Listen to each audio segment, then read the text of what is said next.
কয়দিন ছিলেন? জ্বলছিলেন? কোন একটা পশম? তাহলে ভোট একটা হলেও এটা পৌঁছবে না, এটা জ্বলবে না যদি এটা কার জন্য হয়? ব্যক্তি আপনি একা, আপনি একা না। যদি আপনি আল্লাহর হন, গোটা দেশ আমার পক্ষে, আমার আল্লাহ আমার পক্ষে নাই, এটার নাম জীবন নয়, এটার নাম মরণ। গোটা দেশ একজন আমার পক্ষে নাই, আল্লাহ আমার পক্ষে, আমার জীবন সফল।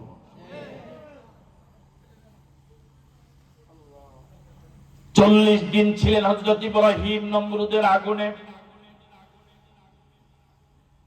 আল্লাহ রাব্বুল আলামিন নমরুদের সেই প্রজ্বলিত আগুনকে ইব্রাহিমের জন্য ফুলের বাগান বানায় দিলেন। সে আল্লাহ এখন আছে না নাই? আগের মতোই না, একটু দুর্বল? আগের মতো আছেন তো? আওয়াজ দিয়ে, একটু আওয়াজ দিয়ে বলুন তো আল্লাহ। 40 দিন পর ইব্রাহিম আগুন থেকে উঠলেন। কয়দিন পরে?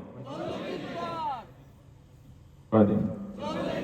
এবার আপনাদের কাছে আমার জিজ্ঞাসা, ঘরে জায়গা নাই, সমাজে জায়গা নাই, রাষ্ট্রেও, রাষ্ট্রে যদি জায়গা দিত আগুনে ফেলতো? রাষ্ট্র আগুনে ফেলছে কি জন্য? তাকে দুনিয়া থেকে। তাহলে হযরত ইব্রাহিমের জন্য দেশেও জায়গা নাই, সমাজেও জায়গা নাই, পরিবারেও। এরকম বিপদে আমরা এখানে আমি একজনও কি আছি? যেই বাড়িতে যাই সেই বাড়িতে দেশি মুরগি, ঠিক না? এবার আপনারা বলুন তো দেখি, হযরত ইব্রাহিম এই এলাকা, এই দেশে আর থাকার কোন জায়গা আছে? কারো বাড়িতে গিয়ে আশ্রয় নেওয়ার কোন সুযোগ আছে? চিরুনি অভিযান না শুরু হইব? তো কথা কয় না কেন?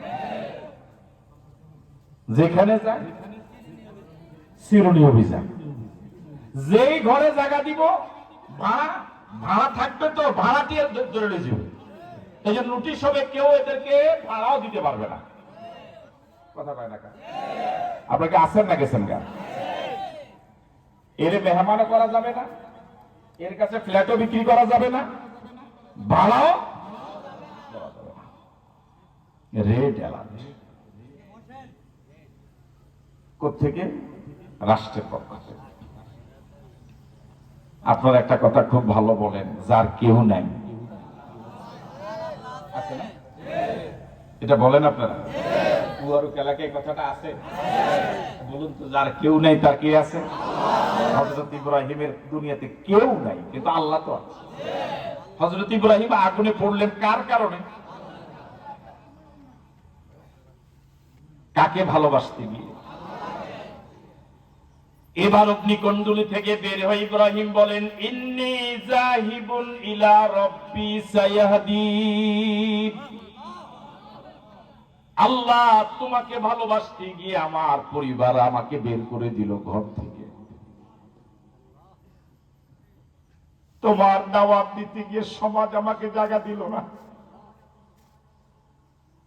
তোমার গোলামি করতে গিয়ে বাবা আমাকে সন্তান হিসেবে স্বীকার করলো না।